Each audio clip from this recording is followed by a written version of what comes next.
Cet été a été particulièrement dur pour le patrimoine syrien.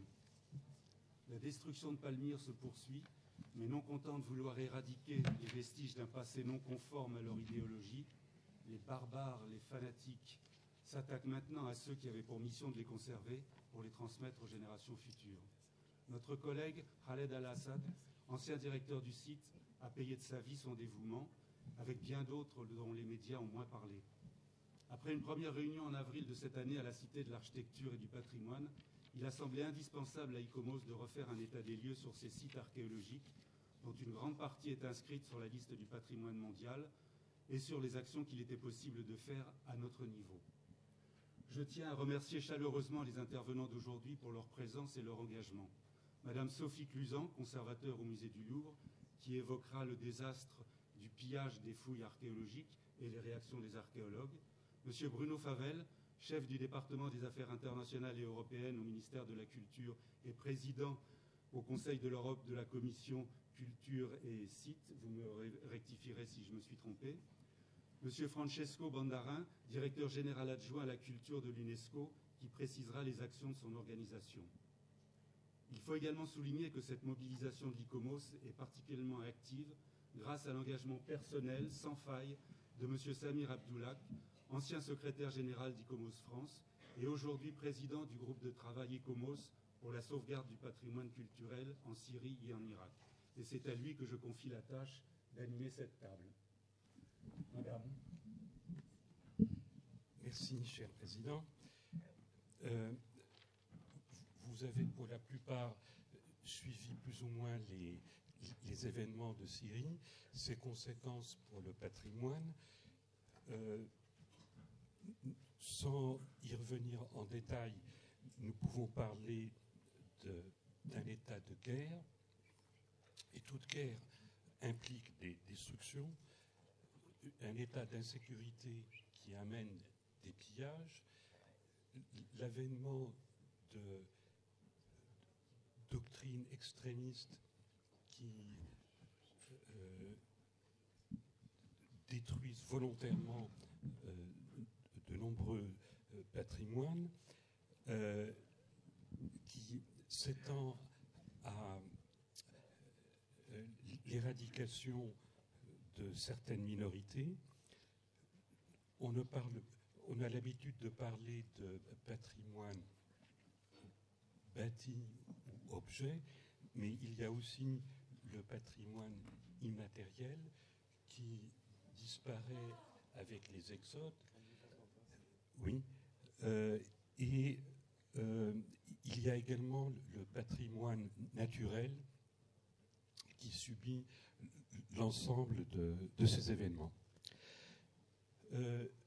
Sans vouloir décrire cette fois-ci l'ensemble de ce que fait l'ICOMOS, qui s'inscrivent dans le registre de l'information, de la formation, du conseil, des échanges et de la construction de plans d'action.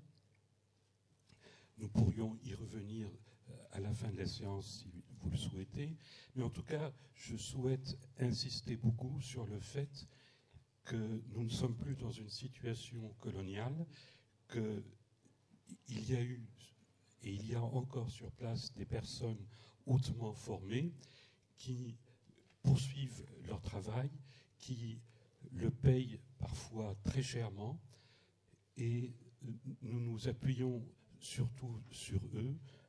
ICOMOS, c'est d'abord une ONG de professionnels du patrimoine culturel, et il est normal que nous tenions beaucoup compte de nos collègues qui sont dans les pays concernés. Comme je le disais tout à l'heure,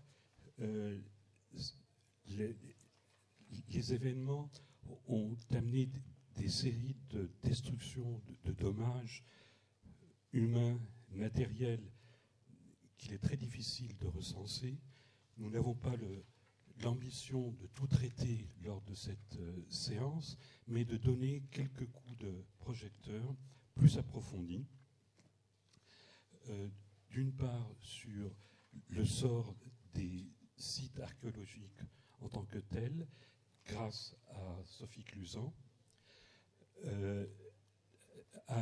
Nous souhaitons également mieux faire connaître l'ensemble de ce qui se passe au niveau français et européen grâce à Bruno Favel, et enfin ce qui se passe au niveau international grâce à Francesco Bandarin, qui nous fait l'amitié avec les autres d'être parmi nous aujourd'hui. Je passe donc directement la parole à Sophie Cluzan, qui n'est pas très loin de son lieu d'activité, puisque elle est conservateur du musée du Louvre, conservateur en chef, je crois. En effet, merci Samir. Merci à l'ICOMOS, merci à son président et merci bien sûr à Samir Abdoulak qui anime notre groupe de travail sur ces régions en grande difficulté. Aujourd'hui, je vais essayer d'être rapide. Me revient la tâche de vous donner un éclairage, non pas sur l'ensemble des sites archéologiques, car ce serait bien au-delà du temps qui nous est réservé, mais sur une partie de ces sites archéologiques dont on parle peut-être moins, car ils sont moins spectaculaires que les autres, et de la manière dont ils souffrent, pour vous montrer peut-être un peu de manière technique ce qu'il se passe quand on pille ou que l'on détruit ces sites archéologiques. Donc ce sera vraiment un éclairage, comme l'a dit Samir, sur quelque chose de très particulier. J'ai intitulé cette présentation « On brûle les archives de l'histoire » et je vais donc m'employer à vous montrer la manière dont cela se produit. Alors tout d'abord, les zones qui nous intéressent, ce sont ces zones que l'on appelle les zones du croissant fertile, eu égard à leur fertilité, et ce sont ces zones du berceau des civilisations, la Syrie et l'Irak principalement, mais pas seulement bien sûr, et qui sont celles qui souffrent aujourd'hui particulièrement. Elles revêtent une importance historique considérable pour la région, mais aussi pour nous tous, pour nos propres cultures, et c'est aussi pour cela que nous sommes particulièrement concernés par les destructions qui y sont opérées. Alors, quand on parle de ces régions, et je vais aller très rapidement, je m'arrête simplement sur quelques qualificatifs de ce patrimoine culturel archéologique. Eh bien, eu égard à la position géographique de ces régions et à leur richesse, nous pouvons parler de diversité donc des sites archéologiques et donc des problématiques, qualité et quantité. Alors la qualité, c'est la qualité des restes, mais c'est aussi la qualité de l'histoire qui est documentée par ces restes. Et la quantité, alors ça c'est une chose considérable et problématique en elle-même. La simple région de la Djézireh syrienne au nord-est, qui est une petite région de la Syrie, comporte plus de 5000 sites archéologiques dont nous allons parler maintenant. Alors, ce patrimoine de ces régions, si l'on parle de diversité, on pourrait le classer en quelques grandes catégories, qui seraient d'une part les grands sites qui concernent bien sûr l'archéologie, tels qu'Apamé, Palmyre, dont vous entendez parler, Nimroud, Bosra, Hatra, qui sont des sites, certes, qui concernent l'archéologie, mais qui sont des sites surtout aussi de monuments historiques et qui posent donc d'autres problèmes. Ce ne sont pas ceux que je traiterai aujourd'hui, mais je ne les oublie pas. Et des sites qui mélangent, alors là, plusieurs problématiques qui sont à la fois des sites de monuments historiques, mais aussi des sites vraiment de tels archéologiques, ce dont nous allons parler aujourd'hui, et qui sont de surcroît situés en zone urbaine. Et je prends là, par exemple, ici, je vous montre l'exemple d'Alep qui pose un certain nombre de problèmes, donc très variés et imbriqués les uns dans les autres. Alors aujourd'hui, je vous parle uniquement des tels archéologiques. Les tels archéologiques sont des collines artificielles qui sont formées par la succession des couches archéologiques qui représentent les différentes occupations des sites, des installations humaines. Leur forme, en forme de colline, telle en arabe, qui veut dire colline, leur forme est due à l'érosion de ces couches après abandon des lieux d'occupation par les populations. Et vous voyez en haut à droite le type de restes archéologiques que l'on y trouve, des restes de construction en terre et qui sont particulièrement vulnérables et fragiles. Ces tels archéologiques recèlent pour autant des traces et une histoire indispensable à la connaissance de l'histoire de l'humanité. Et ce sont des restes extrêmement fragiles. Je vous ai ici montré l'image d'un site très émouvant, d'une période très ancienne, le néolithique, où vous voyez la fragilité donc, des restes archéologiques que l'on y trouve, les crânes surmodelés, les habitations somme toute assez modestes, mais tout cela nous renseigne sur des étapes fondamentales de l'histoire de l'humanité, de l'évolution de nos propres cultures. Mais vous voyez la fragilité aussi de ces restes. Alors, les tels archéologiques sont soumis au pillage, mais aussi à des constructions pour des raisons militaires ou des raisons de stratégie, de positionnement des uns ou des autres. Mais le pillage produit dans les sites archéologiques ce que vous voyez ici sur la diapositive, des séries de trous qui sont opérés dans les sites et qui coupent donc les couches archéologiques. Ici, vous avez une vue qui date de 2014 du site de Mari, un site très important sur l'Euphrate. Et ici, une vue terrifiante du site d'Apamée en 2012, où vous voyez donc la surface générale du site archéologique résultant de ces trous de pilleurs. Et la même chose à Europos Doura sur l'Euphrate. Alors, ici, quelques images donc, de pilleurs à l'œuvre, à l'œuvre, et en bas à droite, vous voyez une tranchée qui est opérée dans le site archéologique, sans doute pour des raisons d'installation ou d'occupation militaire diverses. Alors, en réalité, ce qui se passe sur un site archéologique, c'est la chose suivante. C'est qu'un site archéologique est constitué, comme je vous le disais, de couches archéologiques qui sont superposées et qui représentent les différentes phases de l'occupation. C'est un lent travail que mènent les archéologues, que nous menons pour reconstruire cette histoire. Nous descendons progressivement. Progressivement, nous détruisons les couches archéologiques pour aller voir en dessous quelles sont les périodes antérieures, et progressivement nous reconstruisons donc la périodisation et l'histoire des sites et de l'occupation. J'insiste sur le fait que chaque site archéologique fournit des éléments d'histoire qui sont uniques, qui sont à chaque fois inédits et qui sont uniques. Alors, je vous montre un petit croquis pour vous montrer ce que donnent des fosses de pilleurs dans une stratigraphie archéologique. Vous avez ici donc des carottes oranges qui sont les fosses de pilleurs, et vous voyez que les strates vont être coupées. Et ce qui est très dommageable, c'est que les strates ne pourront plus, ou les occupations, les différents bâtiments, ne pourront plus être reliés les uns aux autres, ce qui fait que l'on risque de perdre la périodisation générale du site et donc l'information historique. C'est un site qui ne sera plus jamais lu par les historiens et les archéologues.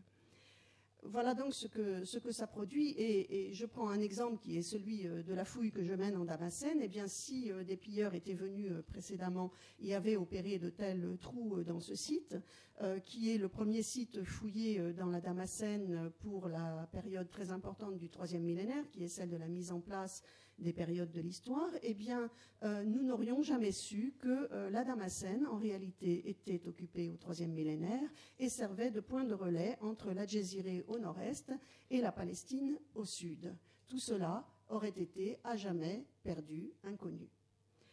Alors, je vous montre aussi là à nouveau le site de Mari, où vous voyez le fouilleur face aux restes archéologiques en contrebas, dans la tranchée opérée, et à nouveau les trous de pilleurs.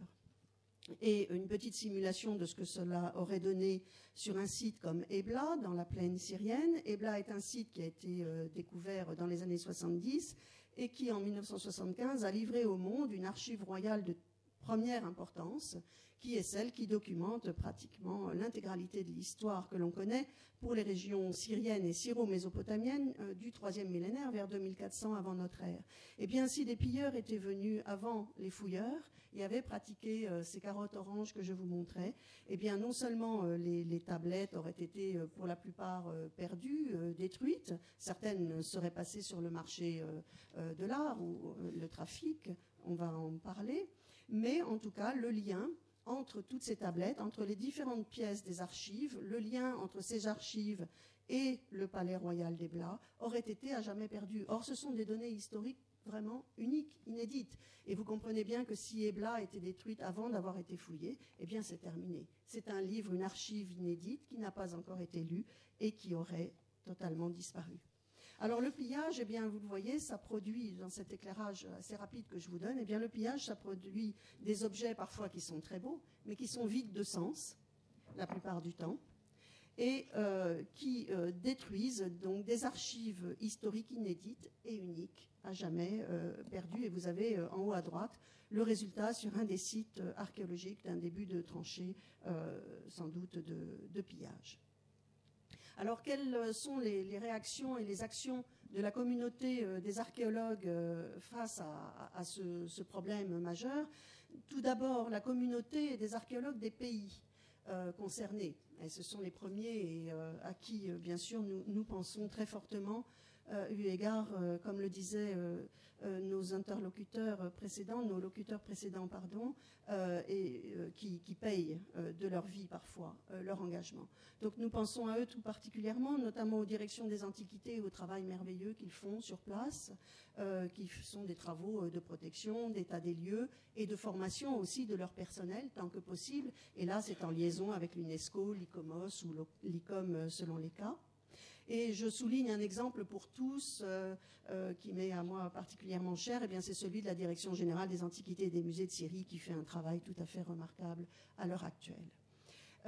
Face à la situation d'un pays comme la Syrie, par exemple, qui est en conflit et qui est donc partagé en différentes zones, se sont créées aussi des ONG, des Syriens ont créé, des archéologues syriens ont créé des ONG. Par exemple, je pense à l'Association pour la protection de l'archéologie syrienne, APSA, Heritage for Peace aussi, ou bien ESOR, qui est un groupe américain qui compte quelques Syriens. Et ces ONG travaillent et essayent de travailler en collaboration avec la DGAM, et ça c'est à noter, hein, il y a une collaboration entre les parties, le patrimoine est sans frontières et sans parties. Il y a une collaboration entre eux et ces ONG essayent de travailler plus particulièrement dans les zones qui échappent au contrôle de la direction des antiquités et des musées, par exemple, en Syrie. Donc il y a une complémentarité qui est construite de manière très habile et très ouverte. Et la communauté internationale des archéologues, devant des pays en conflit, eh bien, elle est, ma foi, bien démunie. Je commencerai par un constat douloureux, c'est la relative impuissance de cette communauté à protéger ce patrimoine culturel, bien entendu, comme à informer parfois de la meilleure manière à la fois les instances internationales, nationales et le public. Car qui dit période de conflit dit politique internationale et enjeux qui dépassent largement les communautés telles que les nôtres. Le rôle des médias aussi est à souligner. Les choix rédactionnels qui sont faits, on souligne beaucoup en ce moment, et à juste titre, bien sûr, les destructions qui sont opérées par Daesh, le groupe de l'État islamique, mais finalement, on souligne peu, pour quelques raisons que ce soit, je ne rentre pas dans le détail, mais on souligne peu d'autres destructions. Je suis frappée que les destructions menées à Alep ne sont pas couvertes par la presse de la même manière que celles qui sont opérées par Daesh. Il faut dire que peut-être elles ne sont pas mises en scène de la même manière, mais en tout cas, il revient peut-être aux médias de prêter plus attention à cela et à ce besoin d'information sans parti, sans a priori. Une communauté archéologique qui œuvre, donc je le disais tout à l'heure, hors frontières et en dehors de la politique internationale. Mais est-ce possible dans un contexte tendu comme celui que nous connaissons aujourd'hui? Ma foi, non. Donc, comment notre communauté internationale scientifique peut-elle venir en aide, par exemple, aux collègues sur place? Comment venir en aide à la DGAM en Syrie, par exemple, quand on sait que les relations sont coupées entre nos pays et ce pays. Donc, vous voyez, c'est un constat de grande difficulté et de grande impuissance, mais pour autant, il y a certaines actions qui sont possibles, et je vous laisserai sur ces quelques mots plus optimistes, qui sont d'abord la poursuite, et c'est un devoir, des travaux d'études et de publication, et pour cela, il nous faut convaincre nos institutions et les ministères des budgets dont nous avons besoin pour pouvoir mener tous ces travaux. La question des archives des missions archéologiques, puisque finalement, ces missions archéologiques qui ont travaillé, par exemple, sur le site d'Apamé ou sur le site de Marie, ont maintenant dans leurs mains des archives qui sont essentielles, puisque les sites sont détruits. Et il faut mener une politique concernant ces archives de ces missions archéologiques. Donc c'est au centre de projets internationaux, certes, il faut les saluer, mais avec de grandes difficultés là aussi, car les archives appartiennent à la fois à la Syrie et aux missions archéologiques, et donc aux pays qui ont financé ces travaux. Et donc quel pays peut-il être légitime? Quelle organisation peut-elle être légitime en dehors de l'UNESCO pour demander de rassembler ces archives? Et là aussi, il n'y a pas vraiment de directive qui soit donnée à la communauté internationale des archéologues concernant cette question. Donc nous sommes tous prêts à mener des campagnes de numérisation des archives pour qu'elles servent ensuite, bien sûr, les pays concernés. Mais nous naviguons dans quelque chose qui est très mal défini encore à l'heure actuelle, et cela étant lié, bien sûr, à la situation internationale. Alors il s'agit pour nous aussi surtout de poursuivre les contacts avec les collègues des pays, où qu'ils fussent-ils réfugiés ou exilés quelque part, ou surtout encore en place dans les pays et ayant besoin de tout notre soutien, voire parfois de nos conseils. Mais là aussi, il est très difficile de rentrer en contact avec eux, très difficile de poursuivre le travail de collaboration, plus précisément, et bien sûr pratiquement impossible, enfin tout à fait impossible de se rendre à leur côté pour les aider et les soutenir. La formation est aussi quelque chose d'important pour nous tous, la formation des étudiants et aussi des cadres des pays qui sont réfugiés chez nous.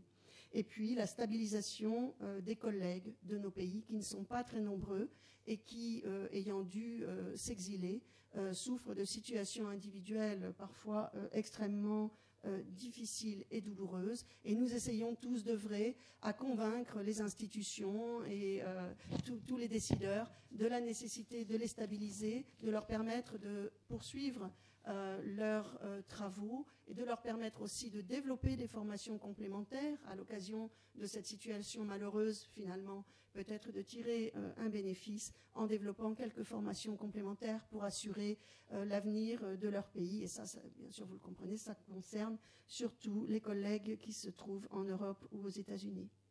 Et puis, informer et sensibiliser le public par le biais d'expositions. Donc, par exemple, je prends l'exposition sur le temple d'Ishtar que j'ai eu l'occasion d'organiser à l'Institut du monde arabe, qui a permis à la fois de dresser des bilans scientifiques, de mener de nouvelles recherches, et ça c'est notre devoir vis-à-vis d'un pays comme la Syrie par exemple, mais aussi de mettre en exergue l'importance de ce patrimoine. Et puis je pense à l'exposition qui viendra au Louvre-Lens sur la Mésopotamie, et puis des publications grand public. Le Japon a fait appel à nous récemment pour publier un livre grand public sur les 100 sites qui racontent l'histoire de la Syrie en l'occurrence.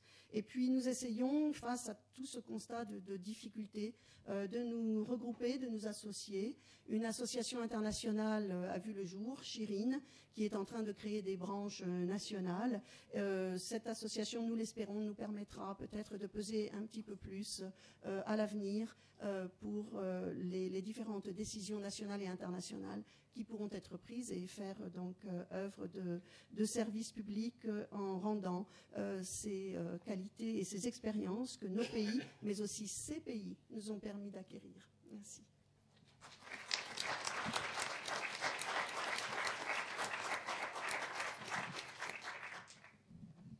Merci beaucoup, Sophie.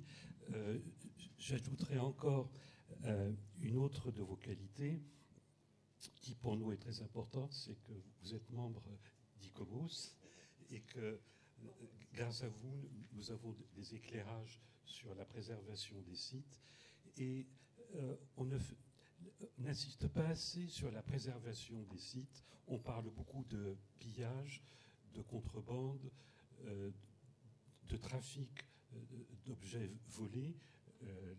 La presse en est souvent témoin, mais on ne parle peut-être pas assez suffisamment de la destruction des sites. Et les sites, ça nous intéresse beaucoup, nous, ICOMOS, puisqu'il y a bien un S dans notre titre. Bien, je passe la parole maintenant à Bruno Favel, qui va parler maintenant d'autres échelles, l'échelle française en général et l'échelle européenne, qu'il connaît très bien.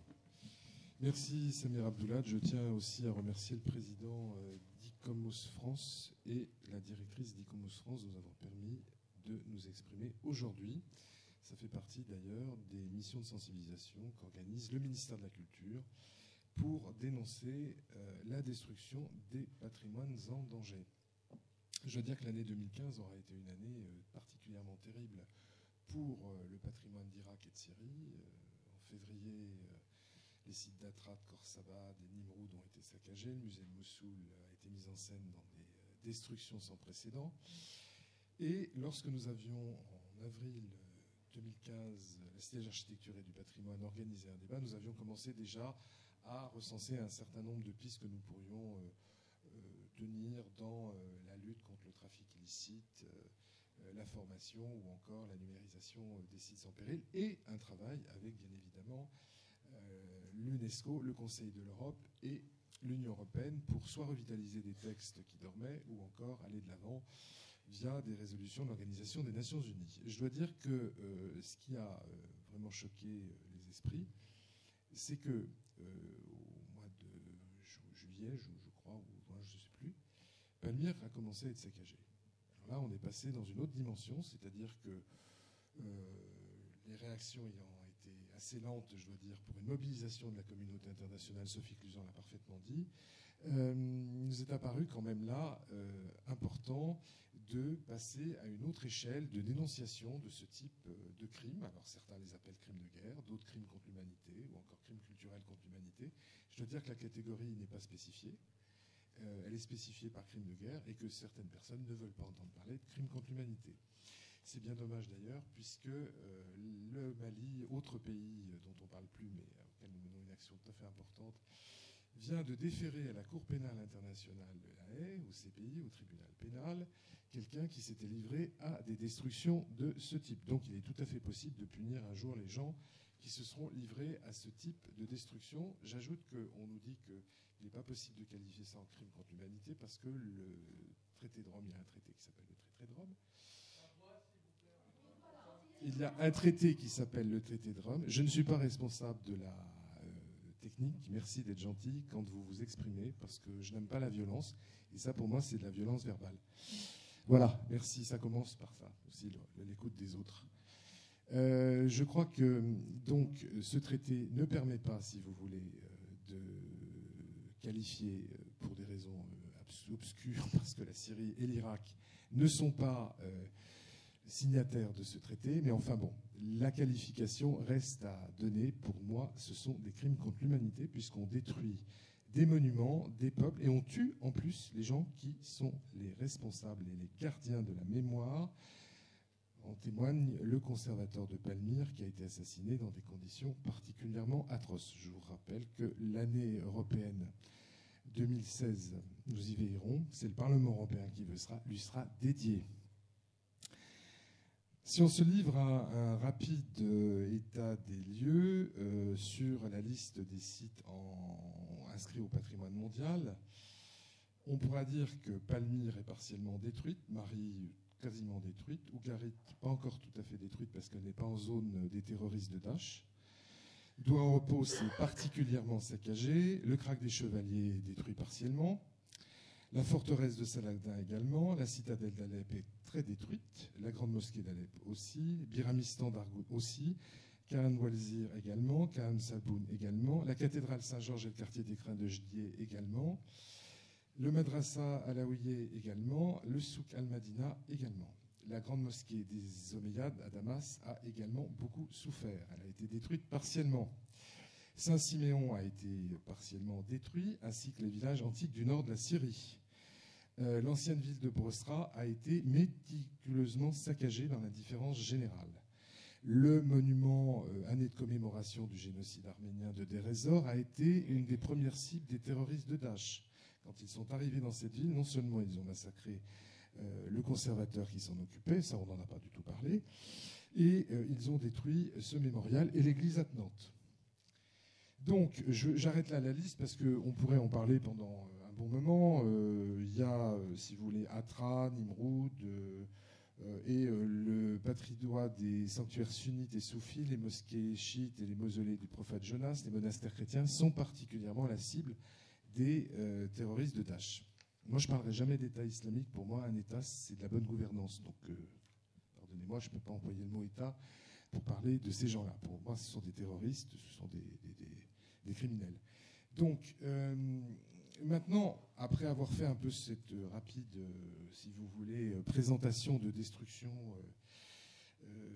des sites de la liste du patrimoine mondial en paix, on peut dire que l'organisation internationale que représente Francesco Bandarin a particulièrement œuvré cette année, puisque suite à un colloque que la France avait organisé en septembre 2014 à l'UNESCO, il y a eu la présentation à l'ONU d'une résolution qui s'appelle la résolution 2199 des Nations Unies, qui doit, dans ses annexes 14, je suis très précis à 17, comme ça vous permettra de lire, impose à tous les États signataires de l'Organisation des Nations Unies de lutter contre le trafic illicite des biens d'Irak, de Syrie, mais aussi de 2 autres États, en particulier la Libye. Donc, au mois de juin de cette année, la France a remis un rapport pour expliquer à l'ONU et à l'UNESCO ce qu'elle était en mesure de faire et ce qu'elle s'employait à faire. Je vous rappelle que dans le nouveau projet de loi discuté en ce moment à l'Assemblée nationale, Liberté de la création, architecture et patrimoine, il y a une mesure qui concerne la mise en place d'un contrôle à l'importation des biens culturels et une mesure pour rendre effectives les mesures contraignantes en matière de circulation des biens culturels prescrites dans les situations d'urgence par le Conseil de sécurité des Nations Unies. Donc nous avons transposé en droit interne la résolution 2199 du 13 février ou du 11 février, je ne sais plus. Donc ça, c'est très important pour nous. Il y a aussi dans la loi, inspirée par la loi suisse, la création de refuges pour les biens culturels menacés dans leur pays d'origine. Donc ça, c'est pour nous très important. Le marché de l'art français est également sensibilisé à la lutte contre le trafic illicite par l'Observatoire du marché de l'art qui a réuni la plupart des antiquaires concernés et des protagonistes de ce marché de l'art. Et des initiatives conjointes avec le musée du Pergamon Museum de Berlin sont envisagées pour voir dans le franco-allemand ce qu'on peut faire en bilatéral pour lutter contre cela. L'Union européenne, dans ses comités des affaires culturelles où les ministres de la culture sont présents, s'est aussi saisie de la question de la circulation des biens culturels et va prendre une série de règlements, va renforcer des règlements qui existent déjà depuis de nombreuses années pour les biens en provenance de Syrie et d'Irak. Je dois vous dire que certains pays sont très motivés pour travailler sur ces questions, d'autres le sont beaucoup moins dans l'Union européenne.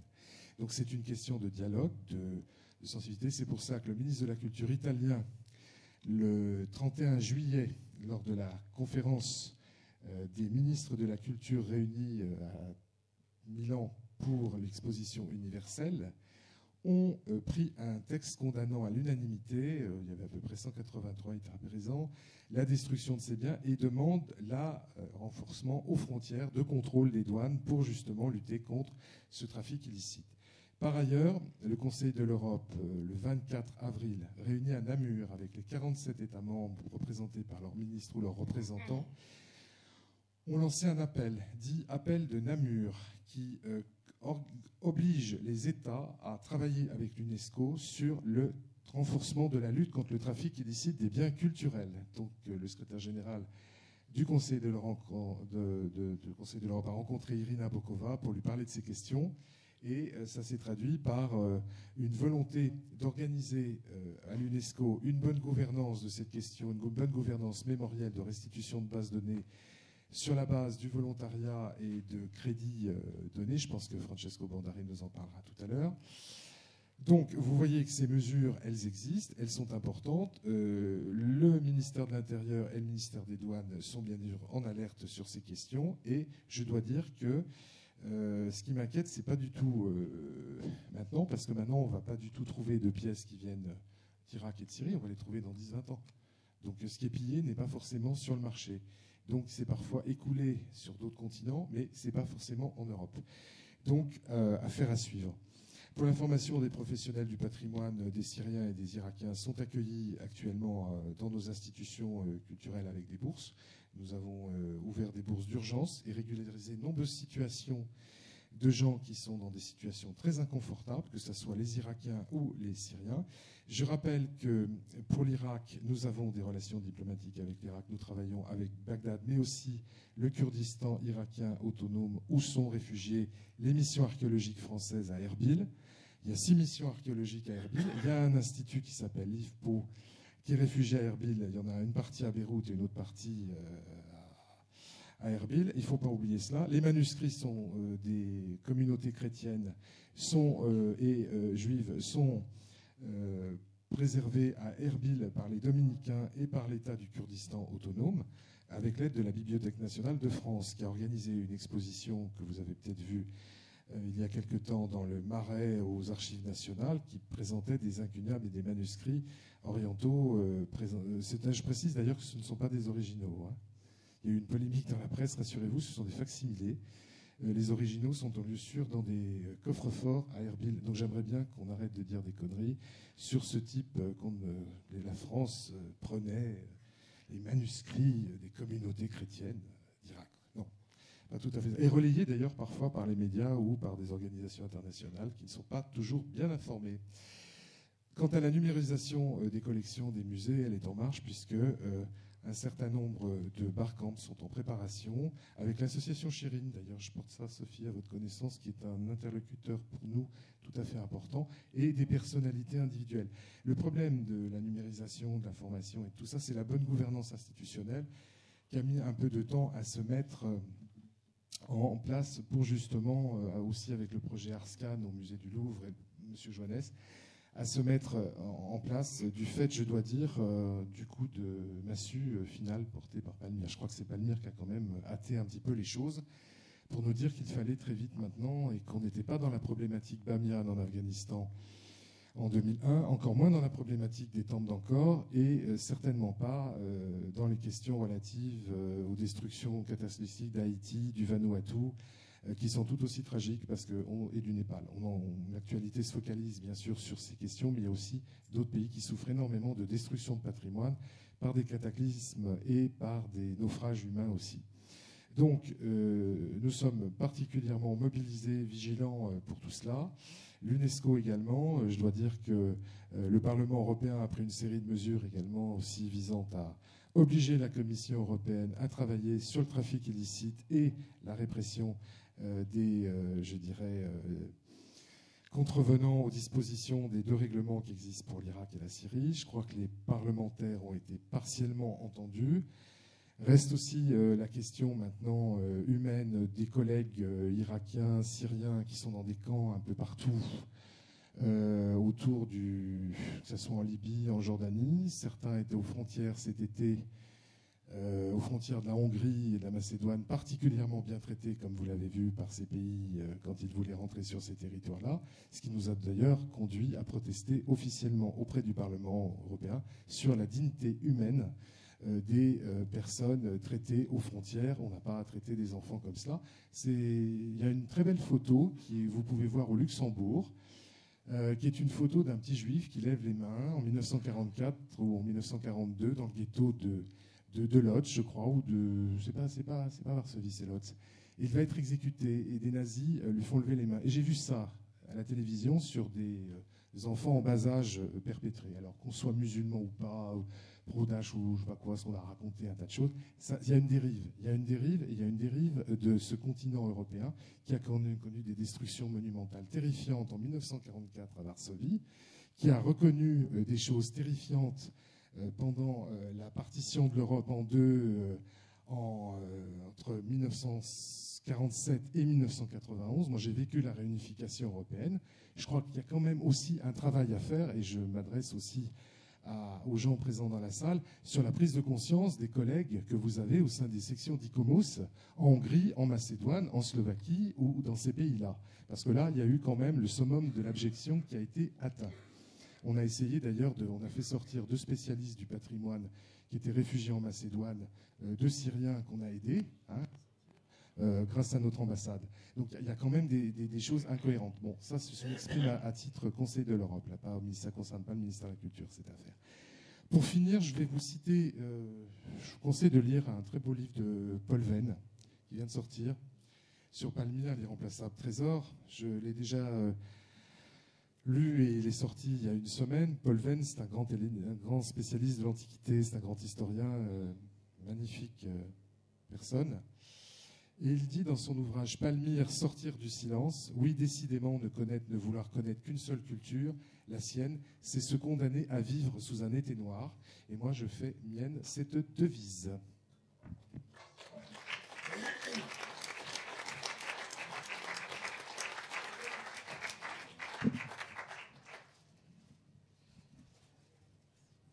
Merci beaucoup, Bruno Favel. J'ai oublié une chose, je vous ai amené des listes rouges. Irak et Syrie. La liste Irak a été lancée le 2 juin par notre ministre et le président du Louvre avec le gouvernement américain. Ce ne sont pas des listes, contrairement à ce qu'on croit, les listes rouges ICOM ne sont pas des listes de biens volés. Ce sont des listes de typologie de biens susceptibles d'être volés. Voilà, je tiens à vous le dire. Si vous les voulez, elles sont là, vous pourrez en prendre tout à l'heure. Merci encore, Bruno Favel. Avant que je n'oublie, je vais vous parler aussi de nos propres publications. En tout cas, nous avons établi un document en PDF qui est téléchargeable et qui reprend l'intégralité d'une réunion précédente que nous avions eue au mois d'avril, également avec la participation de Bruno Favel. Vous trouverez les indications à l'entrée, plus d'autres documents également. Je suis particulièrement sensible à l'une des initiatives qui ont été mentionnées, c'est de dédier l'année 2016 du patrimoine à la mémoire de Khaled El Assad, ce conservateur du musée de Palmyre.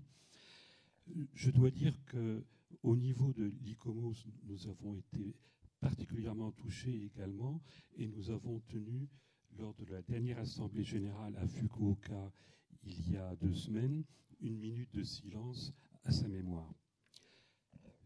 Il est temps maintenant de passer la parole à Francesco Pantarin, qui va nous parler de tout ce que fait l'UNESCO, et il y en a beaucoup.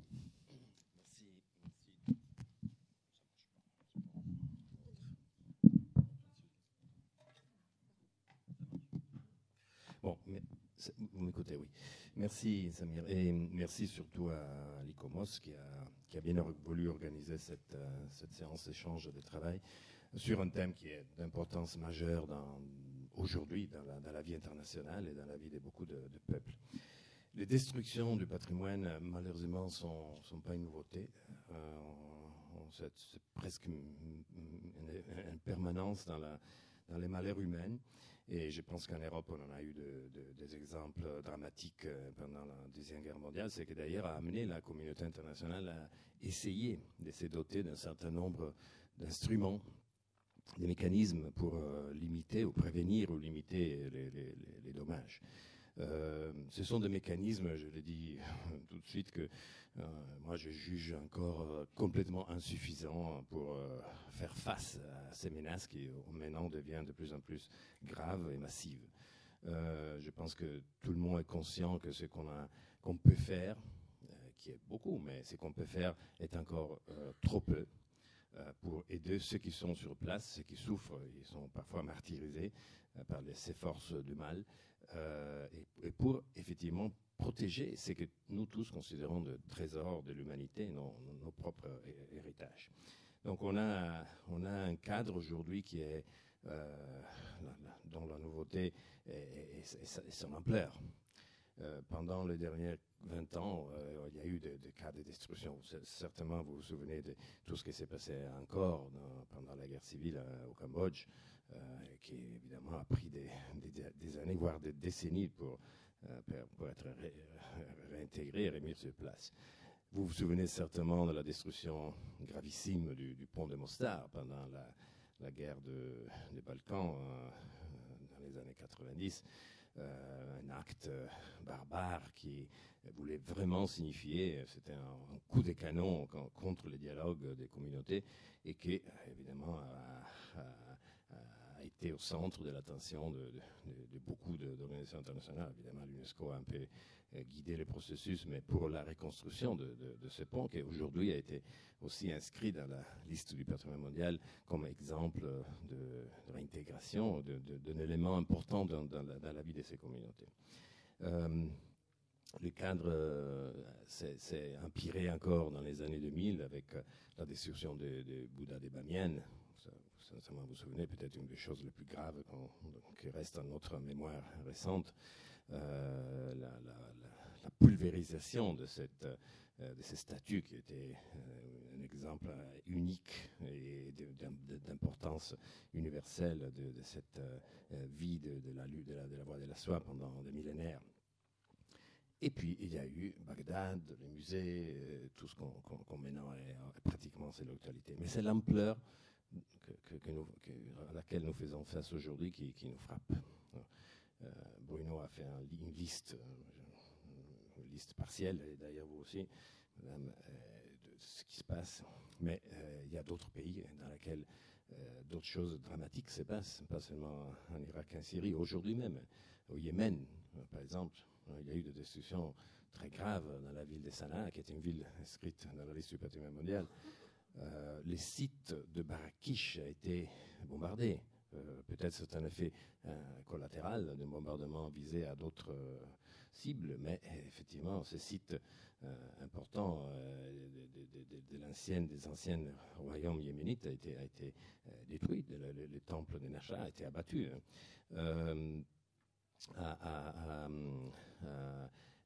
En Libye, il y a des situations très dangereuses, à part, disons, les vols du trésor de Tripoli, qui a été une des premières catastrophes, même à l'époque, quand la guerre était encore en cours, un grand trésor que l'Italie avait restitué effectivement au pays, a disparu de la banque de Benghazi c'était le trésor de Benghazi, effectivement.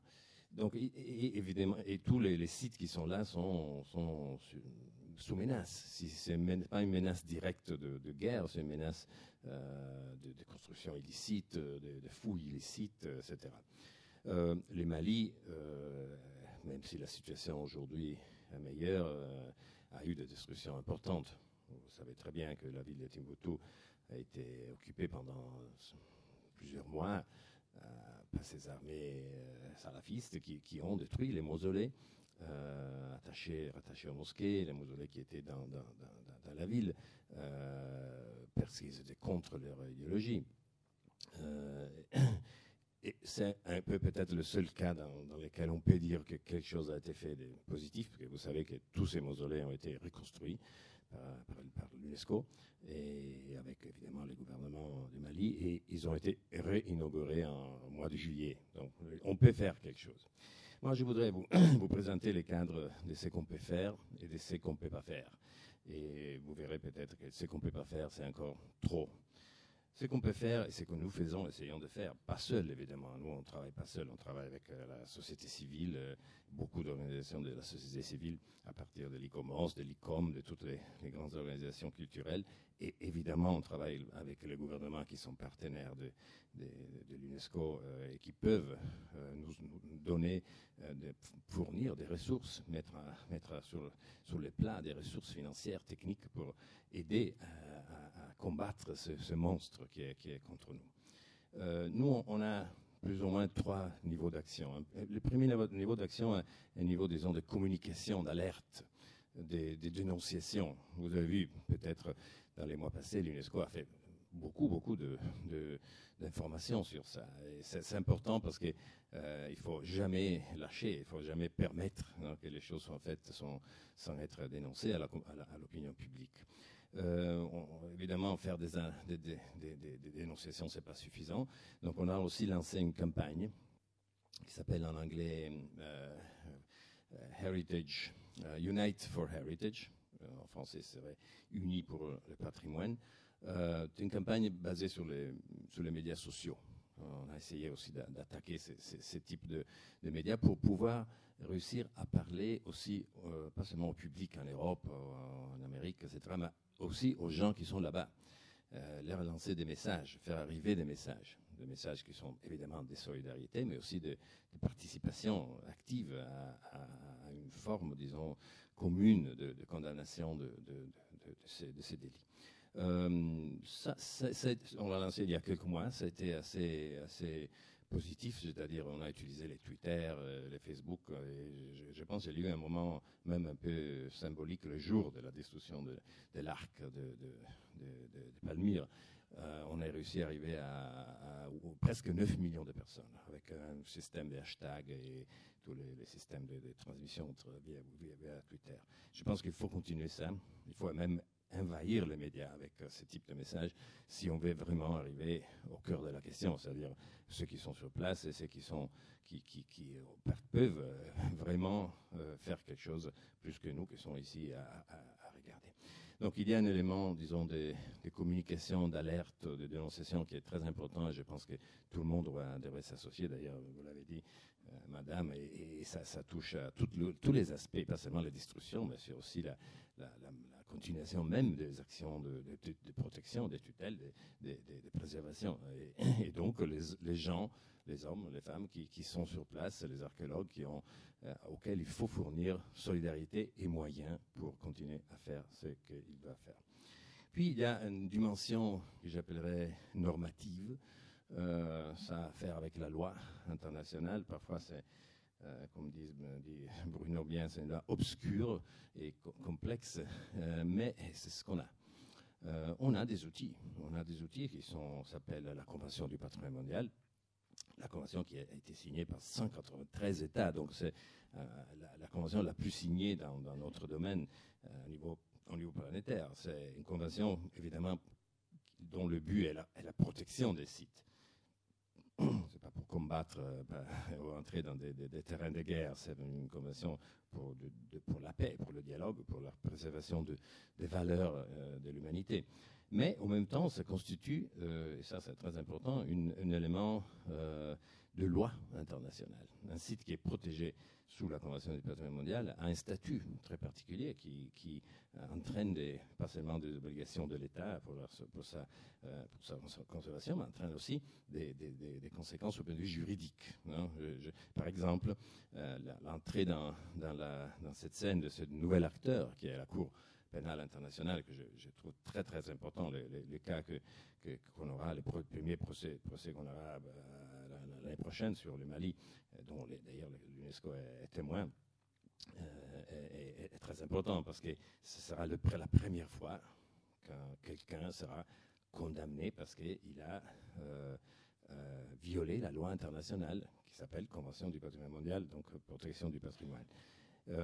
Peut-être c'est pas clair si c'est crime ou pas crime contre l'humanité, mais ce qui est important, c'est de lancer un message, parce que ceux qui font ces choses doivent voir un jour que ceux qui l'ont fait sont dans les géoles. C'est très important comme message. Moi, je pense que ce procès sera une vraie première. Bon, il y a eu une autre fois le cas d'un général croate serbo-croate qui a été condamné pour le bombardement de Dubrovnik, mais c'était un cas très spécifique de tribunal spécial pour la ex-Yougoslavie.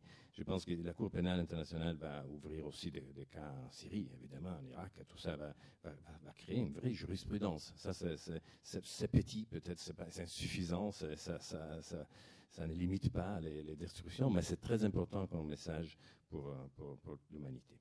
Puis on a des lois qui sont des traités qui sont spécifiques. Par exemple, après la guerre, et ça a été la première convention culturelle, les États ont, suite aux destructions en Europe, ont adopté un traité qui s'appelle la Convention de la Haye 1954. C'est une convention dont le titre est Convention pour la protection du patrimoine culturel en cas de conflit armé, donc ça semble très pertinent. Effectivement, c'est un outil. Mais c'est un outil que, malheureusement, dérive, disons, d'une culture ou d'une pratique très ancienne. Les guerres modernes ne sont pas des guerres entre États.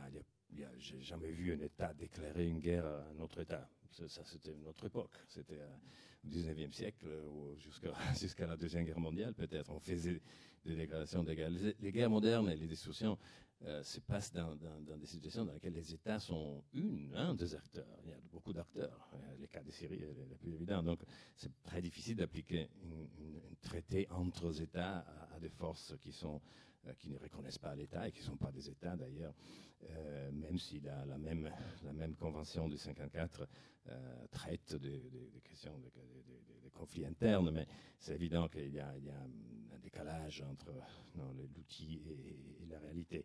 Et en plus, c'est une convention qui n'est pas signée encore par tous les pays. Il y a 128 pays, donc il manque 70 à peu près. Et moi, je trouve grave qu'une convention de ce type-là, qui vise à protéger le patrimoine culturel, ne soit pas devenue une convention universelle. Ça, c'est déjà un signe de faiblesse, de quelque manière. Ouais, en tout cas, on utilise cette convention pour faire beaucoup de formations. Ce sont surtout les forces militaires qui font de la formation aux autres. Donc, il y a beaucoup d'États qui mettent à disposition des services. La France, la Suisse, l'Autriche, beaucoup l'Italie ont des forces militaires qui sont spécialisées dans ces domaines et qui peuvent faire de l'entraînement, de la formation aux autres. Ça, c'est très important. Hein. Et en même temps, surtout après les guerres en Irak, la première guerre et la deuxième guerre en Irak, les pays qui étaient engagés dans ces conflits ont créé des services. On crée des services internes à l'armée. Par exemple, l'armée américaine a un service maintenant en archéologie, mais ça c'est très important. Il forme les gens pour éviter une réplique de ce qui s'était passé avec le musée de Bagdad. L'armée anglaise aussi, évidemment l'armée française et tout ça. Les Italiens ont les corps des carabinieri et d'autres. Donc il y a beaucoup de forces militaires qui ont de la formation sur ça. Ça c'est aussi très important. Et je pense que les archéologues peuvent travailler avec les militaires sur ça. Mais encore une fois, c'est très peu. Je pense qu'on ne peut pas dire que ça a résolu le problème. Ça permet, ou peut-être permettra dans le futur, d'avoir moins de dommages au site archéologique, au patrimoine, mais au moment, c'est encore insuffisant. Puis il y a l'autre traité important, c'est le traité contre le trafic illicite, dont Bruno a parlé, très important, sur lequel beaucoup d'États se sont engagés et dans lequel la communauté internationale opère. Donc il y a beaucoup de matière, disons. Oui, j'arrive. Oui, je sais parce que c'est l'heure du déjeuner. Puis il y a des choses qu'on fait, et rapidement, je l'ai dit, sur le terrain. Donc l'UNESCO a lancé des projets. On a un projet en Syrie, et un projet en Libye en particulier, sur lequel on fait des choses. Le projet en Syrie est basé à Beyrouth, mais on opère dans les pays pour former les gens, leur donner des moyens, et faire un observatoire de ce qui se passe. Je ne vais pas donner les détails ici de tout ce qu'on fait, mais il y a des choses qu'on peut faire. C'est encore insuffisant, je le dis au début, et je pense qu'il faudrait vraiment consolider, créer une meilleure force d'attaque, disons, entre nous, la communauté internationale, les forces de la société civile et les États, pour avoir plus d'impact dans ces domaines. Je pense que c'est le moment de le faire et il est urgent de le faire pour limiter les dommages. Merci.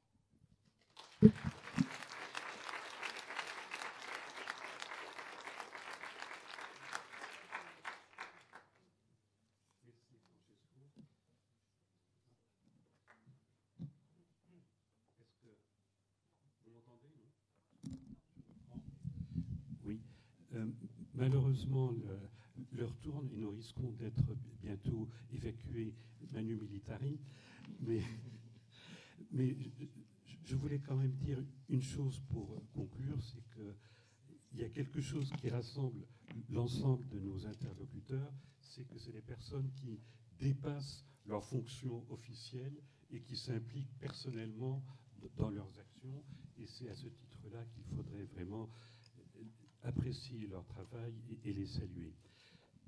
Mais comme il est encore peut-être un tout petit peu de temps, on a peut-être encore quelques secondes, est-ce qu'il y a une question?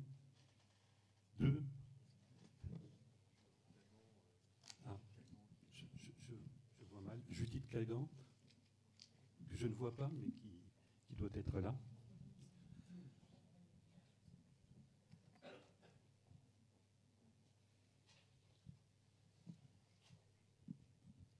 merci. Pour continuer dans l'œuvre de mobilisation, d'alerte, de sensibilisation, je voulais simplement informer les participants à cette réunion et surtout le public, parce qu'à la tribune, ils le savent bien. Depuis le mois d'avril, le Comité français d'histoire de l'art, en liaison avec ICOMOS France, a lancé un appel à mobilisation de l'ensemble des associations, des professionnels concernés par le patrimoine culturel, que ce soit des professionnels de la connaissance, de la conservation, de la transmission.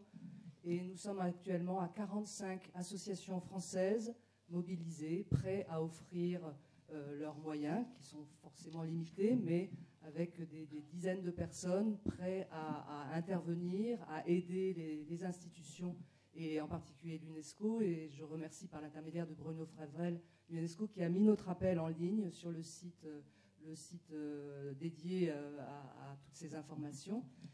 Voilà, c'était juste cette information-là. Les conservateurs, les restaurateurs, les archivistes, les bibliothécaires, les archéologues, les entreprises de restauration, les architectes, etc., sont prêts à donner de leur temps et également à mettre au-delà de leurs fonctions ce qu'ils peuvent faire pour, non pas évidemment lutter contre la destruction, parce que comme vous l'avez dit, ça nous dépasse, mais préparer l'après, faire en sorte qu'on puisse aussi, nous, de notre côté, du côté des associations, aider les collègues, voilà, apporter la part associative qui peut être faite à la mesure de chacun de nos associations. Voilà, c'est tout. J'avoue que je suis ébloui par les lignées. S'il y a une autre question.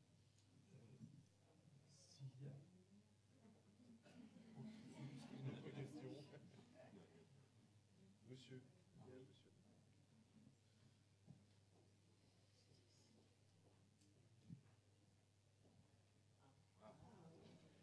Si on peut éteindre ce truc, ça serait sympa.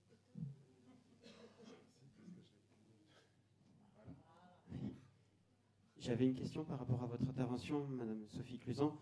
Vous disiez qu'on avait beaucoup parlé de Palmyre et finalement on peut parler d'Alep et peut parler des autres destructions. Est-ce que c'est dû à une certaine langue de bois quant au fait qu'elle ne soit pas forcément faite par Daesh mais par d'autres groupes et que la situation finalement géopolitique compliquée fait qu'on parle surtout de l'État islamique mais pas tellement d'autres destructeurs, ou est-ce que c'est dû à ça ou non finalement? Vous m'entendez? Oui. C'est une question évidemment importante que vous posez. Il y a manifestement des choix qui sont faits. Il ne m'appartient pas évidemment de les expliquer tous, ni surtout de les justifier. Moi, je les constate. Je les constate. Et il est bien évident que nous sommes dans une situation qui vient d'être très bien décrite. C'est une situation de conflit multipartite, délicate au plan international. Vous le savez, je ne vous apprends rien. Avec certes des États qui sont concernés, mais pas seulement. Il est difficile de condamner des États. Et pour certaines institutions internationales, il est très difficile de condamner des États dans le cadre de leurs actions que nous connaissons par ailleurs, effectivement, de destruction qui sont opérées pendant la guerre. Il est difficile de condamner des villageois de la région de Mari qui cherchent quelques objets qu'ils soupçonnent être des trésors pour pouvoir survivre. Il est difficile de condamner... Voilà, donc c'est... Mais bien sûr, vous avez raison, il y a des choix qui sont opérés. Il y a des choix qui sont opérés. Moi, je les constate et je pense que une bonne chose serait que justement les scientifiques puissent s'emparer un peu de l'information de manière neutre, puisque nous travaillons sans frontières, sans parti. La destruction, pour nous, elle est opérée par quelqu'un et peu importe ce quelqu'un. Il faut savoir en parler et sans condamner, mais savoir en parler, savoir informer sur les conséquences de ces destructions et les mécanismes qui mènent à ces destructions, etc. Peut-être revenir aussi sur l'histoire du vandalisme, de la destruction, de son idéologie. Replacer ça, voilà, contexte plus historique, et peut-être c'est une manière de délivrer l'information. Je constate que ça n'est pas souvent fait. Voilà. Enfin, on n'en a pas l'occasion. On reçoit des multiples coups de téléphone quand Daesh fait exploser le temple de Bel. On peut comprendre, à Palmyre, bien sûr, on peut comprendre l'émotion générale. Et puis ensuite, les téléphones ne sonnent plus. Donc, voilà. Je ne sais pas si j'ai répondu à votre question.